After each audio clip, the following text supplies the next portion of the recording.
8 حاجات لو بدأتيها غيرتيها في نفسك هتلاحظي تطور في شخصيتك، هتبقي من حاجة لحاجة. يعني ابدأيها، بس خدي قرار ان انا هتغير. في حاجة قرصتني هنا، تحس ان انا بقيت عاملة زي الهنود، بقى عندي نقطة هنا مش عارفة ايه ده.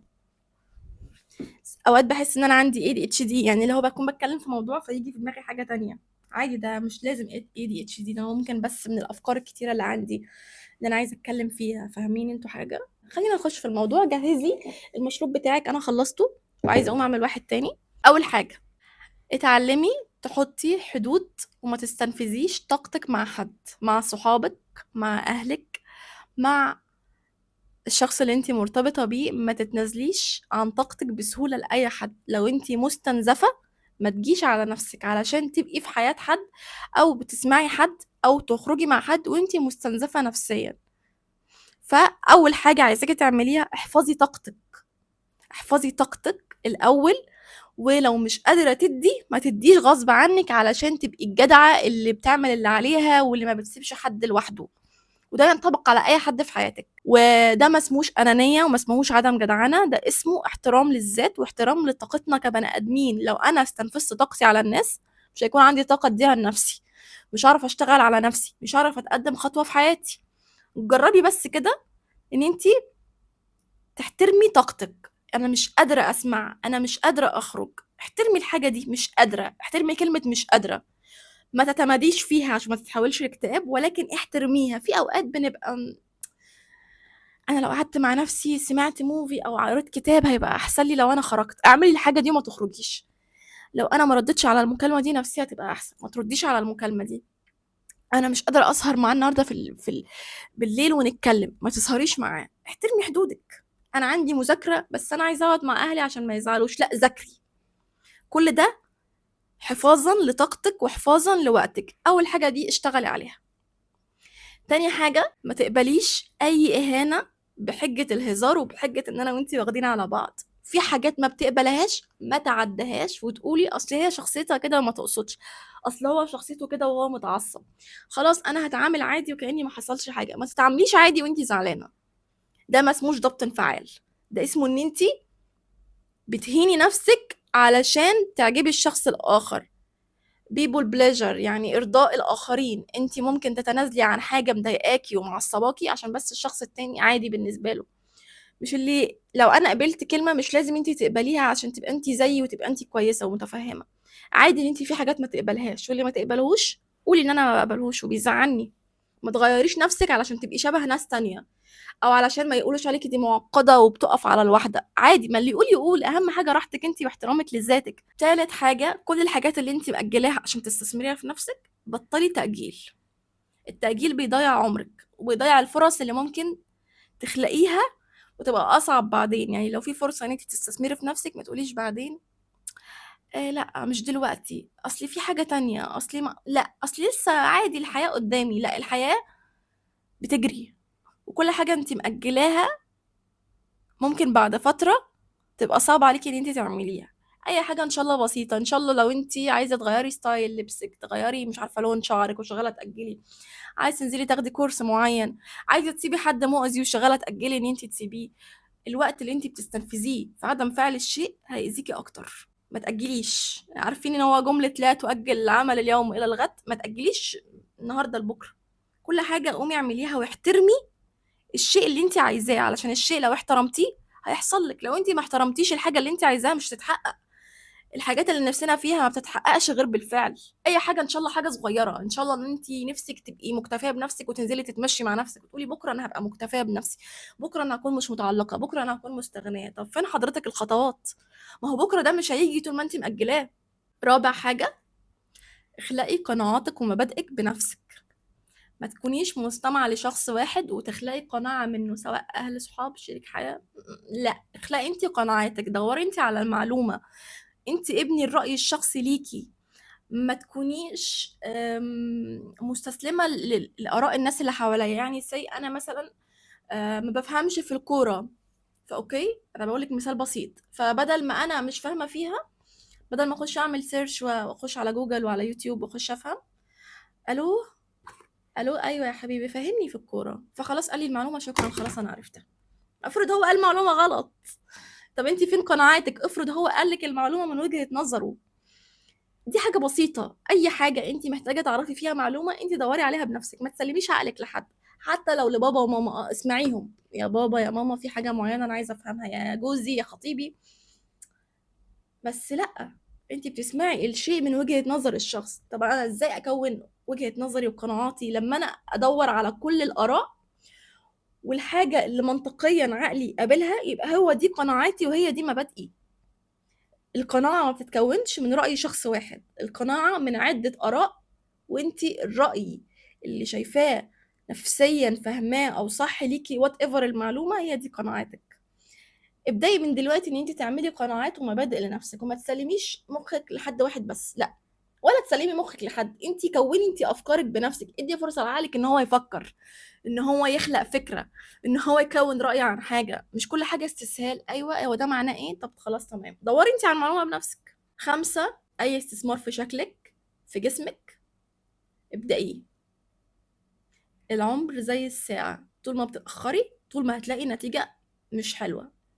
الوقت اللي أنتِ فيه ابدئيه زي ما هو، ما تقوليش بعدين، لمّا يبقى معايا فلوس، لمّا أشتغل، قسّميها لخطوات، أنا عايزة أغيّر حاجة في نَفْسي، في شكلي، فهابدأ خلاص أنا محتاجة إيه، محتاجة فلوس، إذًا أنا محتاجة أشتغل، قسّميها خطوات وابدئي اشتغلي عليها، ما تقعديش تقولي لنَفْسِك تدّي لنَفْسِك وعود كدّابة وأمل كدّاب إني مستقبلًا هاعمل، أو مثلًا مستقبلًا حد هيعمل لي، ابدئي أنتِ اشتغلي على نَفْسِك وجرّبي. جربي شكل معين تفضلي تغيريه في نفسك لحد ما تتقبلي الشكل ده، ستايل معين، جسم معين عايزه توصلي له، افضلي جربي في نفسك، وفي مره من المرات هتتوفقي. انا فاكره ان انا كان بشرتي مليانه حب شباب، بس ما استسلمتش، فضلت اعالج فيها من وانا في تانية ثانوي حوالي 6 7 سنين، لحد ما في سنه فيهم اتوفقت وفعلا بشرتي خفت. ما جيتش في النص واستسلمت وقلت خلاص الموضوع فشل او خلاص انا مش قادره، لا جربي، جربي لحد ما توصلي للريزلت اللي انت عايزاه في اي حاجه عايزه تغيريها في نفسك، في رحله تخسيس، في رحله زياده وزن، في رحله تطويل شعر. جربي، انت لو ما اديتيش وقتك لنفسك هتديه لمين؟ 6 ما تصاحبيش حد مش شبهك. كان اهالينا بيقولوا لو انت ماشيه مع واحده وحشه هيقولوا الوحشه زيها هي، والله معاهم حق. ولو ماشيه مع حد حلو وناجح هيبقى هيشدك لنفس الطاقه. هو الموضوع طاقيًا، مش فكرة وِحِش وحلو، الموضوع إن أنتِ لو قاعدة مع ناس مش شبهِك طاقيًا، مش على نفس التفكير ونفس التوافق الفكري، مش هيشدوكِ لفوق، هيشدوكِ لتحت. كوني مع ناس في نفس مستواكِ الفكري، يا إما خلّيكِ لوحدِك، لإن أنتِ لو بقيتِ لوحدِك هتحافظي على طاقتِك لنفسِك، لو بقيتِ مع حد التوافق الفكري ما بينكم لأ، أفكاركم متعارضة، طريقة كلامكم مش زي بعض، كل حاجة فيكم مختلفة، أنتِ هتلاقي نفسِك يا بتتغيّري يا طاقتِك دايمًا تحت. وابعدي عن الناس اللي بتشتكي كتير وسلبية. يا جماعة عادي إن إحنا نكون أنانيين ونعرف نختار الناس اللي تدخل حياتنا، ما هو لو أنا دلوقتي لوحدي بس طاقتي محتفظة بيها لنفسي، طاقتي دي هتتوجه ليّا أنا، غير لو أنا في علاقة لمجرد إن أنا ما أكونش لوحدي، وأنا هنا مش باتكلم عن علاقة بشكل خاص، أنا باتكلم عن العلاقات في الحياة عمومًا. ما تكونيش مع ناس مش شبهِك، ما تضيّعيش وقتِك مع الناس الغلط، بلاش جو عقلية المنقذ وعقلية الصعبانيات، أنا صعبان عليَّ أسيبها هتبقى مع مين، أسيبه هيبقى مع مين، يا حرام، يا شيخة خلّي نفسِك تصعب عليكِ، أنتِ أولى بالجو، أنتِ أولى بالمشاعر الحلوة دي، خلّي نفسِك هي اللي أولى بكل مشاعر. سابع حاجة، لو لسه مش عارفة هدفِك إيه، ابدئي اعرفيه. طب أعرفه إزاي؟ شوفي يا ستي، عن تجربة شخصية، مش هتعرفي هدفِك إيه غير لمّا تجربي حاجات كتير خالص. ممكن تبقي محظوظة ومن أول أو تاني حاجة تعرفي هدفِك إيه، فلازم تجربي حاجات كتيرة جدًا علشان تكتشفي نفسِك، يا إما لو أنتِ عارفة هدفِك فأنتِ عرفتِ نُص المشوار. هاقول لكم على حاجة، أنا زمان كنت باشتغل في الmarketing قبل ما أكون psychologist. لمّا اشتغلت في الmarketing اتعلمت كل حاجة عنه، بس بعدين حسيت نفسي إن أنا مش لاقية نفسي فيه. هل حاليًا الmarketing ما فادنيش؟ لأ فادني.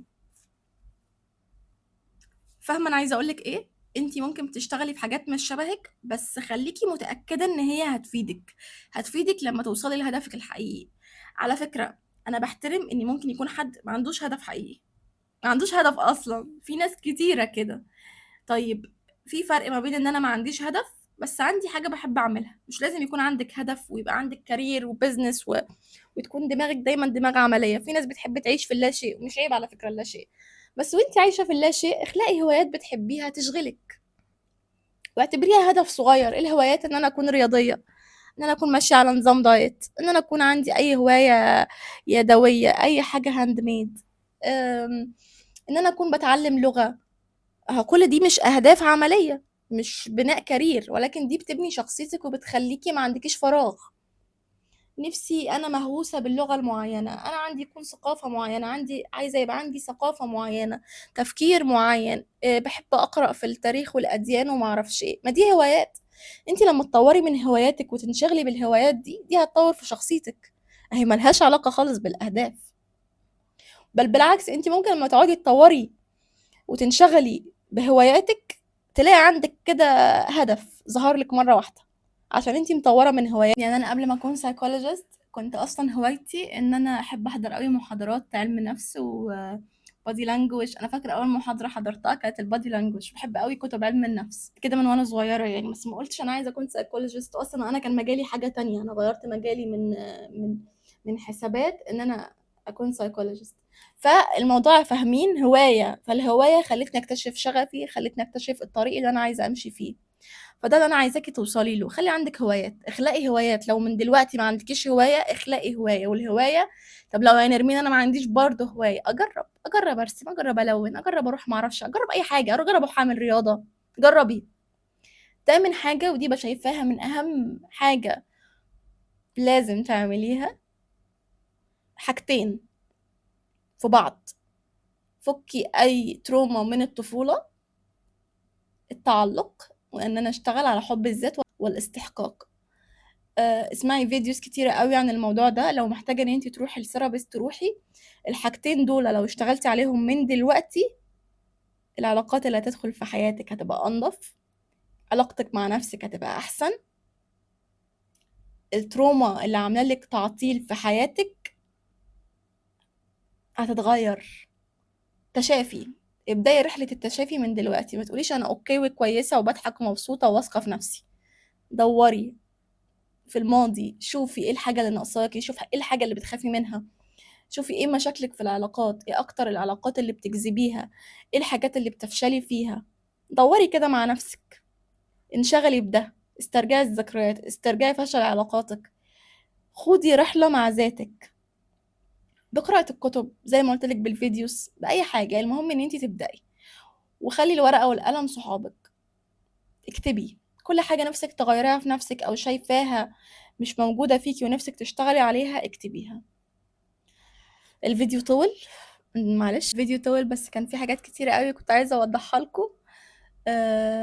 ولو عجبكم الفيديو أكيد عجبكم، ما تنسوش تعملوا لايك، تعملوا سبسكرايب، والرينج لايت وقع. أشوفكم في فيديو جديد.